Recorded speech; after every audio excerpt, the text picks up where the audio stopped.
Welcome to the Monarch Football Show with Coach CJ Goss. I'm your host, John Donnelly. The Monarchs took on the captains of Christopher Newport University this past weekend in a thrilling double overtime game, which unfortunately resulted in a 51-48 loss. Here to recap that game and talk about a few other things is Coach CJ Goss. Coach Goss, how are you this evening? Doing well. All right. Now, Coach, this was a different game for you guys this weekend. You had a long travel on the road, had to play a night game in a pretty hostile environment, a big stadium. How did you keep the guys focused on the way up and through the game? Well, going into the game, we knew that they were going to have a heavy crowd. Unbelievable game environment. Of course, we were prepared for that. We talked about it, and I talked about it, to the team, bits and pieces through the week to help, mentally prepare them. But you're never truly mentally prepared to walk into that place when, the crowd's backed up and the buses are, having trouble getting in, and there's people tailgating everywhere and all eyes on you. So unbelievable environment, great experience for our kids. But, going in, that's something that you had to prepare for. It's just one of those extra things that, you can't simulate in a practice or go through and you verbalize it. But I don't think that, the guys who've never been there have truly understood what it's like to play Christopher Newport up there at night on the big stage, conference game, all sorts of stuff going on. It was family weekend for them. So it was a very, very big weekend for them. And I think that we embraced, the things that were out of our control pretty well. And, I'm impressed at how we approached it. I think our kids showed a great sense of maturity. And, we walked in there and we were ready to play. Right. Now, as the game gets tighter, it's going back and forth, obviously, throughout the entire game. When you got to overtime, the first overtime, what were your thoughts? What was your game plan going into that overtime? Well, going into overtime, our offense was starting to peak, and our defense was trying to keep everything in front of us. And, we had to play mistake-free defensively, and we had to execute perfectly on offense to come away with the win. Unfortunately, a couple things here and there, and, mistakes were made, and we didn't come out on top. But, to take a team like Christopher Newport, who's a very, very good football team, to double overtime, to go in there and, right now they're in the driver's seat as far as the conference, and they were picked preseason number 1. We were picked preseason number 3. We went in there. Although we did go into double overtime and did not get the win, I think that, we gained a lot from that game. And, nothing is set in stone. Fortunately for us, our first 2 games were our 2 hardest games, up to this point, in a win with Huntington College and then a double overtime loss to Christopher Newport. And, so now anything can play itself out. And, I don't look at that. I take it game by game. But, we learned a lot and we did some great things, and I take nothing away from Christopher Newport. When the game was on the line, they ended up on the winning end of that. And we've been on the other side of that, where we've been on the winning end of it earlier in the season against Huntington. So, you get a chance to get both sides of it, but I don't think that our kids ever gave up, and I don't think we stopped fighting. In fact, I think that, as a team, we've learned from it, and, now it's time to move forward. Now, Coach, Methodist started out the game with the ball first and had a scoring opportunity right away in the first series. Max Reber to Anthony Radke. It ended with a 16-play, 75-yard series. That was a good way to start off the game. Well, our goal is to put together a good, solid drive, see how they're going to line up, and, we walk away with a score. I can't think of a better way to start the game. Now, Christopher Newport gets the ball, and they counter with their first touchdown. Well, Christopher Newport did a good job of utilizing their quarterback. Their quarterback used his feet to hurt us, as he did all game, and they had a good game plan, and certainly they matched our score and set it up for a good ball game. And just like the beginning of the game, you score on another Anthony Radke screen pass for 60 yards. Trying to counter our run game, really aggressive, and we took advantage of what they gave us. CNU goes 3 and out. Later in the second half, Methodist scores on their 5th offensive possession, and that's a 5-play drive and ends with a touchdown to Pat Jacobs, which was one of the big plays of that game. Pat Jacob, great night, played like a senior and had a senior night. Unfortunately, didn't go exactly the way he wanted, but had a great, just a great showing up there. Methodist is on defense, and CNU was trying to drive in the second quarter, and they end up throwing an interception to number 30, Jalen Holloman. Can't think of a better time that, we needed an interception. We needed a little bit of a momentum change, kind of sends us into halftime with the momentum on our side. All right. And Methodist would go 3 and out, and that would end the first half with the score 21-10. I think that, we just wanted to get out of the half. We took one shot. It wasn't there, ran the ball out to finish out the first half, and wanted to take it right into halftime.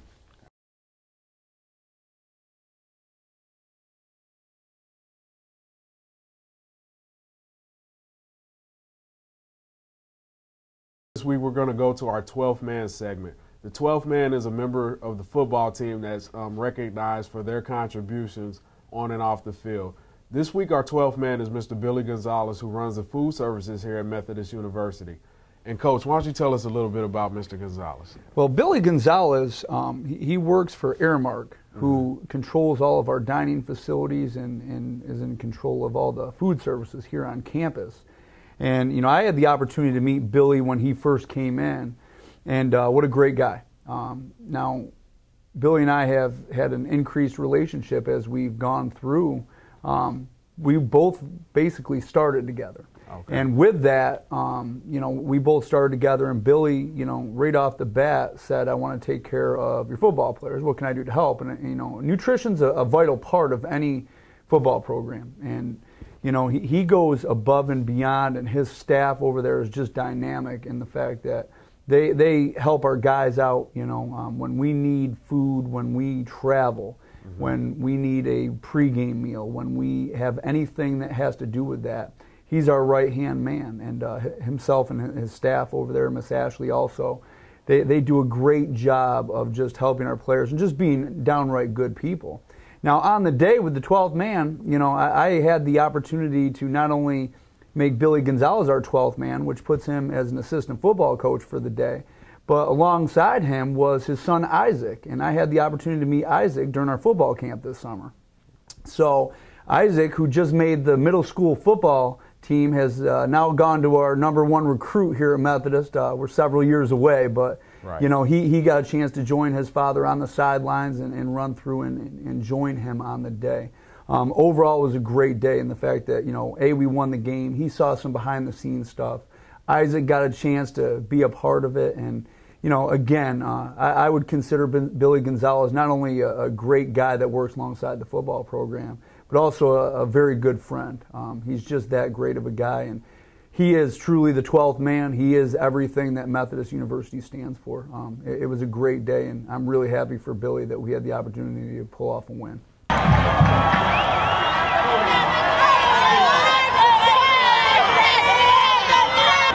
You're playing tired, dude. You got more in you? Tell them you got more in you. Let's go, baby. Let's go, baby. Go out there and eat. So, Coach, you're up 21-10 on the road at halftime. What did you tell the players? Well, it's something I usually never say, but, it was a 0-0 ball game at that point. I knew that they were going to have the opportunity to, wear us out a little bit, and we had to be on our game and execute to the best of our ability. Now, CNU comes out after the half. They have the ball first, and right off the bat, they put together 2 scoring drives that resulted in touchdowns. Ran a few trick plays. Slow start for the defense on the Methodist side. Untraditional plays. They came out and ran a couple trick plays and, got a little tricky and, took advantage of some of the things that we were doing. Wasn't their normal stuff that we were prepared for, and it's a series to adjust. Now, going into the fourth quarter, you get a big 4th down stop and on the defensive side of the ball, and then Max Reber finds Jacobs again for a 68-yard pass. 2 seniors making senior plays, and certainly in the ball game now. Reber connects this time on a 35-yard touchdown pass. Even with that huge play, CNU counters. They get a 51-yard pass, and they tied the game back up. They're right back on our heels. Well, back and forth, and the offense is got to continue to keep their momentum going, and the defense has to get stops and make plays. And at this point, the score is 38-31. We're on top, and the Captains get the ball back for the last possession of the game, and we're unable to stop them, and they force overtime. And in overtime, our offense continues to click. Methodist scores on their first drive, and then CNU scores again, forcing the second overtime. By the time you get to the second overtime, what's going through your mind? Well, you know, the first thing that was going through my mind is, do you go for two with your offensive production that you're putting out? Second thing is do you trust your defense enough to get a stop? We were in position to make plays, and we just flat out didn't. And, you know, so that's what's going through my mind.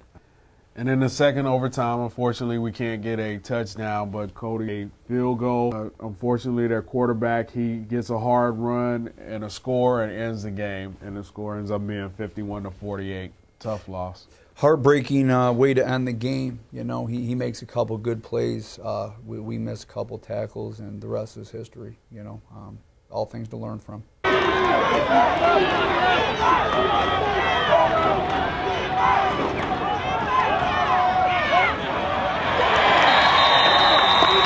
And welcome to our favorite viewer segment, the pivotal play. Coach, what do we have here on the whiteboard today? On our pivotal play, what we have is our typical run game, as we've seen in the past, and we're going to run. We always have several different things that can happen in our run game. We like to have three separate situations that can happen. Obviously, that quarterback can hand that football off. The quarterback can pull it and read the backside defensive end, and we can always throw some kind of pass out the backside. Right. Now, what our offensive staff did a great job of, and Kevin Williams saw this right off the bat, was we were throwing what we call a rocket screen out the back door. And what we were doing is we were taking one step and we were throwing it to our outside receiver, and we were taking our number 2 receiver, and we were going and we were blocking the man. Now, aggressiveness sometimes will work against you in defensive football. Right. And what he saw and did a great job of seeing was the fact that Christopher Newport was being very, very aggressive.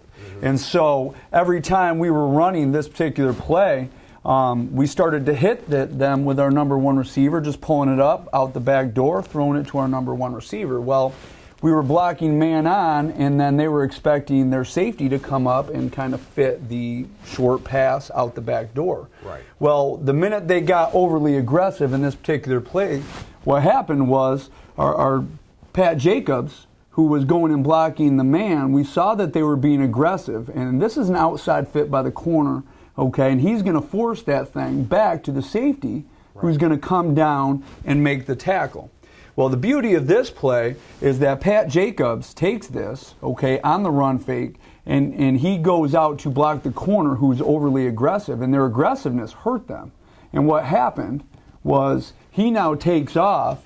Max Reber sees that, steps up, and throws that for the long pass to a wide open Pat Jacobs, basically using their aggressiveness against him. Now, you know, there's many teams out there that, you know, understand what the triple option is. We run a spread version of that where there's several different things. So, you know, in a normal situation, we have the 3 things that can happen. You know, the 1 running back, the quarterback out the backside, the throw. Right. Now what Kevin Williams and the rest of the offensive staff has done is taken it to a 4th option where, you know, we go to the wide open. So pick your poison, and out come the Monarchs, and, you know, very easy score, and Pat Jacobs did a good job of just outrunning everybody. Yeah. You know, I never have questions at this segment because you explain it so well. And we're going to stay at the whiteboard with more X's and O's for Coach Goss. Coach, what are we looking at here on this play? We're looking at a screen pass. Again, using Christopher Newport. They're really aggressive defense. They really are a very impressive defense. They did a great job. And what we did is, again, we used their momentum against them. Well, what we're doing now is we have full intentions of running a screen pass out to our wide receiver who's going to come kind of underneath. But in this particular play, it's all about how you set it up. So the first thing that we're going to do is we're going to fake our run so that it looks like we're stretching so we can get the defense to kind of get moving in a certain direction. Right. So once we get that defense moving, you know, our blocking system up front takes care of itself. Now what we're doing is we're now inviting this defensive end to come too far up the field. Now we're going to take steps with our linemen, okay, in the direction of the run play, but now we're going to go what we call against the grain, and we're going to go and block. Now the play is designed to go out, and what we're doing is we're trying to hit our wide receiver who in this particular case is Anthony Radke, coming underneath. Now, as we get everybody going in one direction, we are now going to change directions. And what we're going to do is we're going to get everybody flowing this way, and we're now going to block the men that are downfield. And what we're doing is once we step, now what happens is as we turn and we get our ball fake, we get everybody flowing this way. We have 3 guys who are now going against the grain to block this. Well, where this play is designed is it is supposed to be coming underneath these particular blocks as Anthony Radke takes this thing to the house. It gets to a certain point where you set it up, and then, you know, Anthony Radke's got to do the rest with his vision and his overall football knowledge. But this right here is just another play where they were overly aggressive. They got flowing.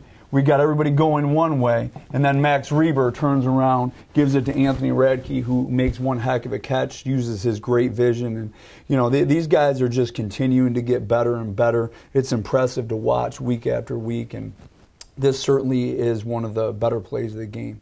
All right, and there you have it.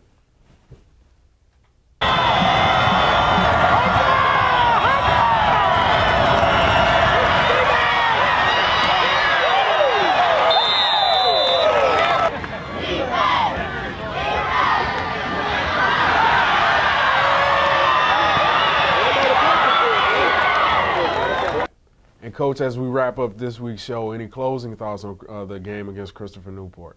Well, you know, I think Christopher Newport is, up to this point, you know, who everybody thought they were. They were picked preseason #1, and, you know, we had the opportunity to go up there in a hostile environment, and we fell short.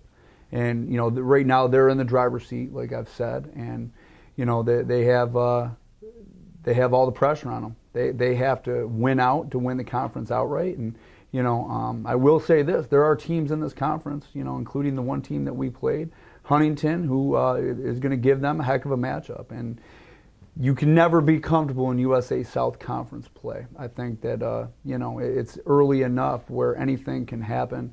And, you know, my advice for the fans is don't count Methodist University out as far as, you know, being in this playoff run. And I believe that wholeheartedly. I discussed that with the team, and we're going to take it game by game. Our goal right now is to heal and to move forward into our next game, which is going to be Greensboro College. And that's the only focus. We're going to take it day by day, do our jobs, and keep this thing moving forward. On a positive note, you know, reflecting on Christopher Newport, you know, on Sunday, our JV team had an opportunity to go up there, and, you know, they pulled off a 21-12 victory, which shows a very bright future. I can't tell you how happy I am for those guys. They've been working relentlessly. And, you know, they went up and really, you know, had a great day and, you know, took it to them on Sunday. So there's definitely some things to build off, and that's where we are focused on right now.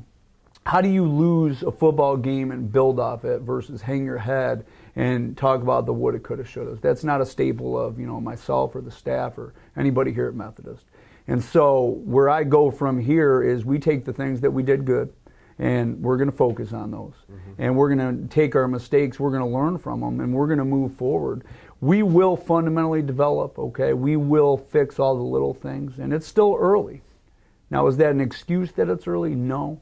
But what it is it's something to build off. And if you want to be a good football coach, you need to be a good teacher. And I think that there's a lesson to be learned. And this week, going into the Greensboro week, we're going to go back to school. And what I mean by that is we're going to go back to all the little details, and, you know, we're going to teach off of this. We're going to fix the little things, and we're going to make a run at being a championship football program because we have all the players and all the ability and all the staff and all the support to be that team. Now it's time to go and show everybody what we're made of. Right. Now you have a bye this coming week, so Greensboro is in 2 weeks. What do you expect from them? Greensboro is going to come out. It's been a dogfight year by year. They're going to come out. They're well coached. They're prepared, and they're athletic. They are athletic. We're not going to go out there and out-athlete them. So the plan going in is to out-execute them, you know, and all those little things. It's not necessarily about the Greensboro pride as much as it is about the Methodist Monarchs. And so we're going to focus on us and do all the little things 100% the right way. and I think the result will take care of themselves. I see some holes where we can attack, and I also am well aware of where our holes are. I know where our weakness is, and we'll have a couple tricks up our sleeve also to make sure we can combat where we do need to fix some things. And fortunately for us, we have a bye this week, and we have the opportunity to move this forward. But Greensboro is a great football team. Coach Bill Young does a great job, and we have got to cross our T's and dot our I's in order to be able to pull out a victory. And we certainly are going to try and put our guys in the best position to do that, and our players will be prepared.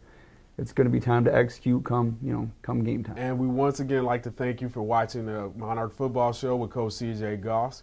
A couple of quick programming notes. There won't be a show next week because Methodist will be on a bye. So check for us in 2 weeks as we take on Greensboro College. Thank you once again for watching, and good night.